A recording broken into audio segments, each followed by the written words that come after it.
What up, Screen Fiends? I'm GB, and you're tuned in to Headz TV, where we like to discuss all the wonderful things appearing on your movie and your TV screens. In this episode, I'm going to give my review of American Gods Season 1, Episode 6, titled A Murder of Gods. And it was a good one.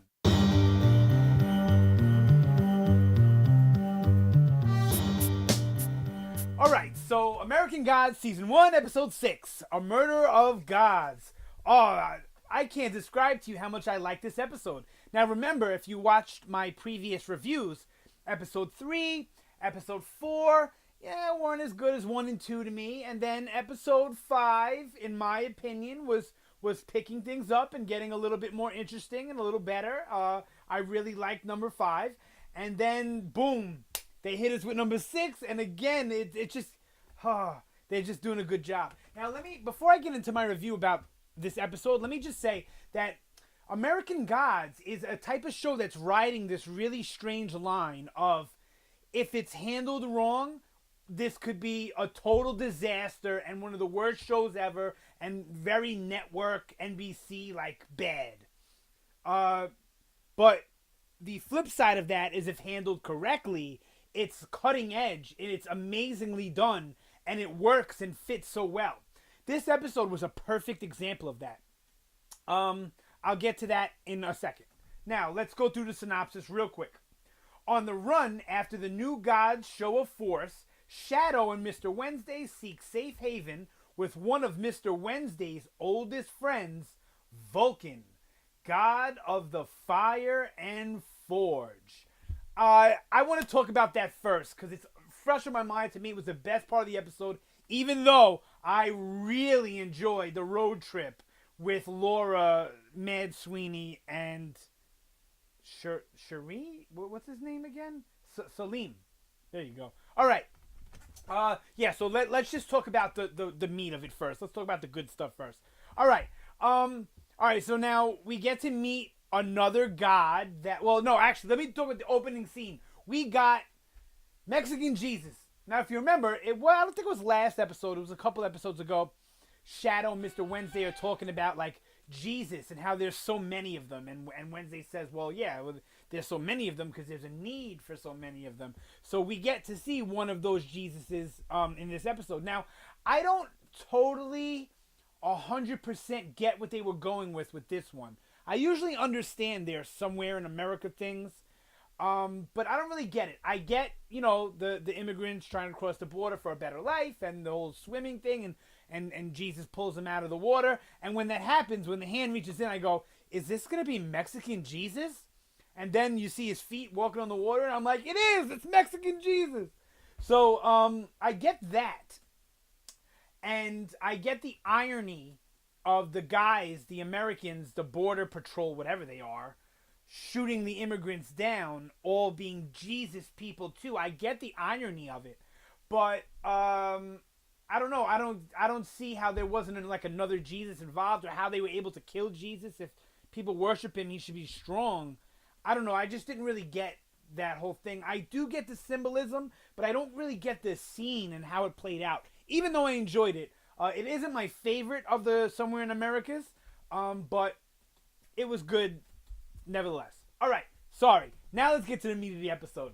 Okay, we get to meet a new god, which an old god, but a new old god that we haven't met before. Now, I was starting to think in the beginning of this one that the old gods are the good guys of this story, and the new gods are kind of the bad guys of the story, but that's how I felt in the beginning. But by the end of this episode, now I think that all the gods are just bad and they're kind of selfish and out for their own thing. Alright, so let's just get into it. So we meet Vulcan, played wonderfully by Corbin Burnson. And now this is the god of fire and forge. So in the heyday, the people that worshipped him were, the soldiers, the knights, the people that wielded the weapons, shot the arrows, whatever. These were the people that he got his power from, because they worshiped the steel and in this sense the sword, right? These weapons. But I got the feeling, and this wasn't stated specifically in the episode, but I got the feeling that he wasn't as strong back then, because people didn't worship those things as the way they worship guns today. They worship them as far as just defense goes. There was a smaller group of people, I should say, that worshipped steel back then, that worshipped the sword and the armor and all that, right? Even though it was a major part of life. And then he goes through hundreds of years where that kind of faded away and everything. But then guns are brought back into it. And I love this idea of then he started becoming stronger again because the new gods brought him guns. I guess it was the new gods. That's what I got from it, that he made a pact with the new gods. And they brought him back into power.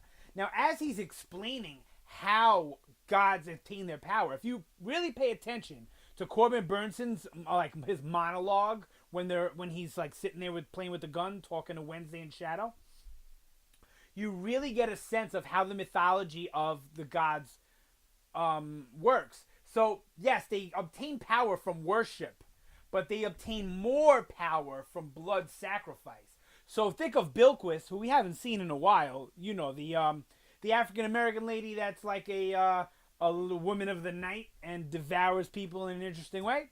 Well, that's her blood sacrifice, right? So now Volk and Chernobog, his blood sacrifice was killing all the cattle, and that's how he remained in power. But now he wasn't in the height of his power because these were lesser lives, right?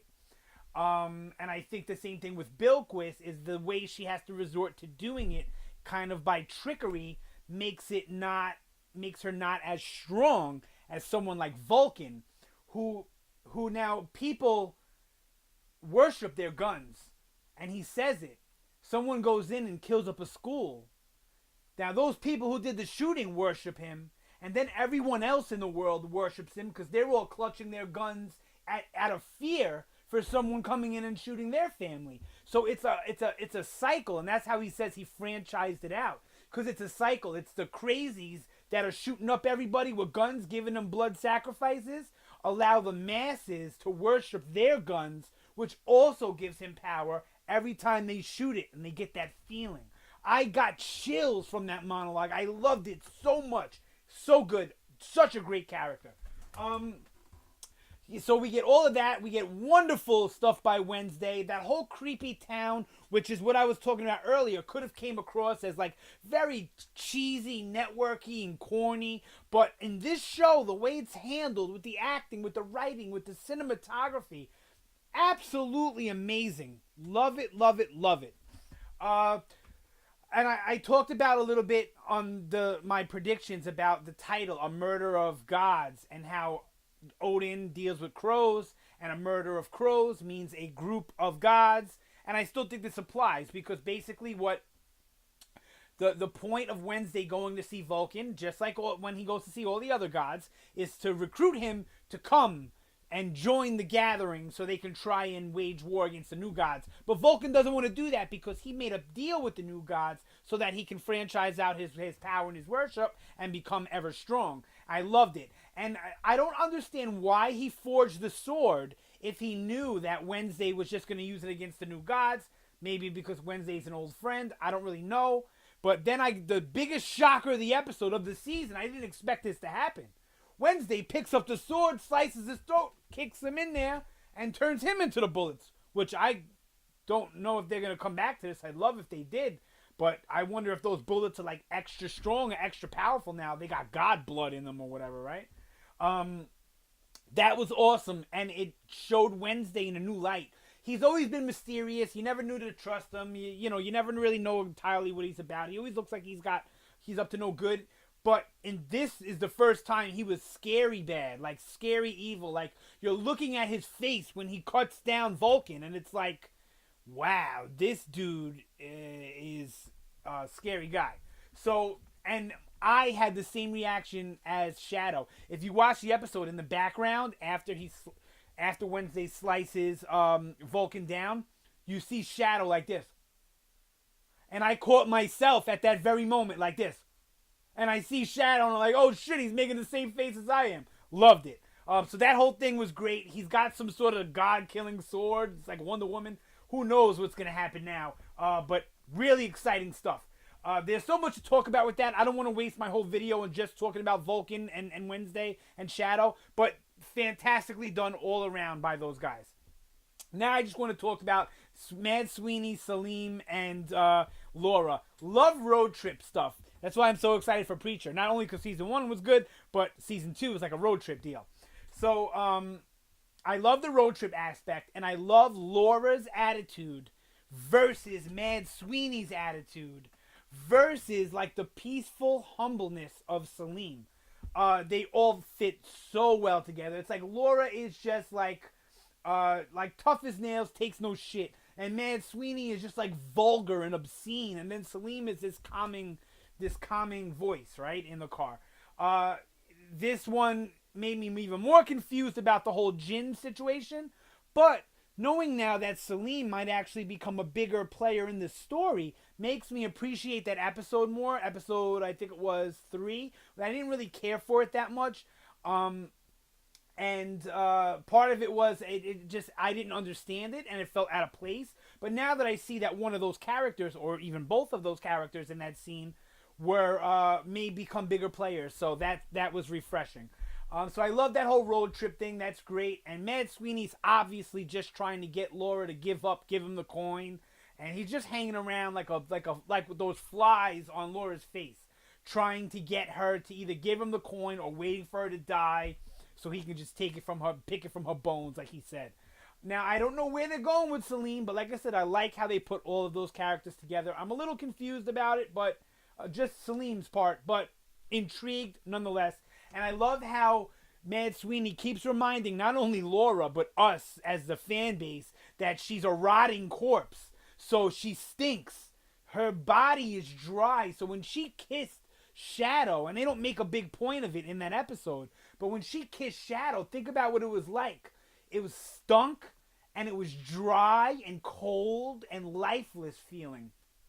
And I think that just adds such a cool dynamic to the character and the relationship and what she wants to get back with Shadow. But who would, even if you loved the woman, would you really want to be around a rotting corpse? And how long will she even be viable for? I don't know. But it's really, really interesting. And if I was to tell somebody this premise, it sounds kind of hokey and cheap, but it works so well in the confounds of this show. So yes, I love all of that. And my favorite scene with them in the road trip was Sweeney and Laura watching Salim pray. I don't know why it hit me so hard. I'm not a religious person at all, but it was just so strange. Like, Mad Sweeney knows gods and everything, so he's watching him pray to this god like, you know, all you're doing is appeasing some being that really doesn't care about you, because that's the feeling I'm getting from the gods in this show. And then Laura is like, well, there's nothing in the afterlife. It's, you know, it's bullshit. You know, but Salim still believes. I don't know. I just really enjoyed it. I love all the religious metaphors and undertones and overtones in this show. It's really well handled. And I want to touch on this before I go. I love these scenes they do, like in the CGI, like where they show the car driving off with Salim and Laura and all them, and then it's like a CGI map and it goes over to Shadow and Wednesday's car and everything. I really enjoyed it. It's like I said, this show is borderline, can be bad, but they pull it off. Every week they pull it off, and they always seem to amaze me. Even the episodes I didn't care for that much, they just did a really well job of taking something that another network, I'm not going to say any other network, because a lot of cable networks probably could have did this show justice, and maybe even a little more justice than Starz. I don't know. But there's tons of networks that people flock over for some reason that would never be able to pull off this show with these same exact scenes, same exact actors, same exact characters. I'm telling you right now, ABC, NBC, CBS, CW would not be able to pull off this show. These same scenes, or none of it, the way that Starz has been doing this. Because it's really about the directing and the behind-the-scenes stuff that really turns something that could be corny into something great. This is why I feel like a show like Under the Dome. I don't know if you guys are familiar with that, based on a Stephen King property. Really good book. Should have been on a more cable network than on, what was it, on NBC. Because that's why it didn't work. And I'm sorry, I always crap on those networks, but I hate them so much. All right, that's it for this one. Sound off down below. Let me know what you thought about the episode American Gods Season 1, Episode 6, A Murder of Gods. Did you gods. Did you love it as much as I did? Did you not like it? Just shout off down below. Let me know what you thought. And let me know what you think about the show in general, American Gods as a whole. Are you loving it as much as I am? Or do you have complaints? Let me know. Don't forget to like, share, subscribe, all that good stuff if you like the content. Helps me out, helps out the channel as far as boost my confidence up a bit. Makes it easier to make videos, you know? All right, yeah, that's it for this one. Thank you so much for watching. As always, you guys have a fantastic day, and I will see you next time.